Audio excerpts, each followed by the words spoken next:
Alison, you talked about the role of the media and being cited by people as having an influence on our perception of public policy. And I'm wondering, in the context of changing technology and the media being undergoing so much change itself, I mean, do you see the move towards the internet and so forth as being something that has potential to make the situation better or worse? I think unquestionably better.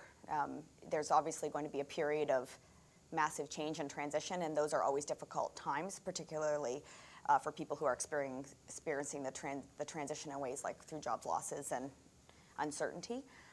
But over the long run, I think the internet is a very positive force in sort of public service and public policy broadly, largely because it gives us an opportunity to open up the process. It gives an opportunity to make it more accessible, especially for we average people who who aren't inside the system per se. So notwithstanding the difficulty of the transition, I think in the long run it will be positive. In the near term, though, I think we do need to think in a serious way about how we make sure that there is a strong public affairs journalism function in our country. I think we've relied on a bunch of traditional media institutions for that for a long time, and I think they've done a great job. While those institutions and organizations change, however, that function of whose sort of job it is to thoughtfully elucidate very complicated issues, which are some of the toughest issues that we're going to face in the next century, things from the environment to global population movements, and the list is long. How do we elucidate those in an accessible way for the public so that they can understand them, they can participate in them, and they can be part of generating solutions or at least responses for us as a country? So I do, in the near term, worry about that public affairs journalism function and how we can ensure its ongoing strength. Well, that's a good point. And of course, there's also the noise of a million or tens of millions of opinions and blogs and so forth that I'm not sure, obviously, your view on whether that contributes to the discussion or if that's something that's kind of needs to be sliced through to actually get to the meat of the...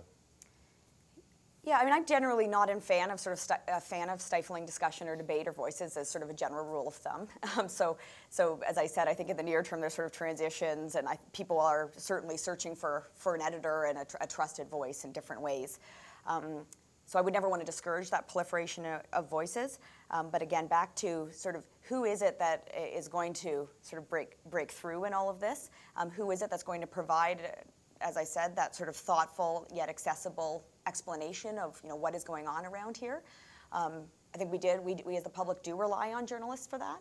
And that, as I said, that function of public affairs journalism, where we're trying to think about, regardless of how the media landscape shakes out, where will that function reside? Are there any other examples from around the world that, or other countries that, give you guidance on that? I guess some of the ones that interest me the most, I'll kind of categorize them in a couple of ways. I think some of them are people who are trying to think about how to do journalism differently. So specifically, I'll look at projects like newassignment.net that was led out of NYU. There's a couple out of San Francisco. The Chauncey Bailey project is another one where, sort of long and short of it, it's a combination of actually trying to get journalists outside of their existing institutional organizations to collaborate and work together on stories that are so complex that no one person can ever, especially no one person can get the whole story easily. Or they're ones where they're trying to actually bring to the journalistic discussion people who aren't traditional journalists. So that's in the newassignment.net case, where you're actually trying to encourage people with expertise in other areas to bring it into the public debate. And so that's one of, I think, the neat things about this kind of a project, Public Voice. And there are many like it, sort of new organizations or institutions who are trying to help bring thoughtful analysis and contributions to the public discussion.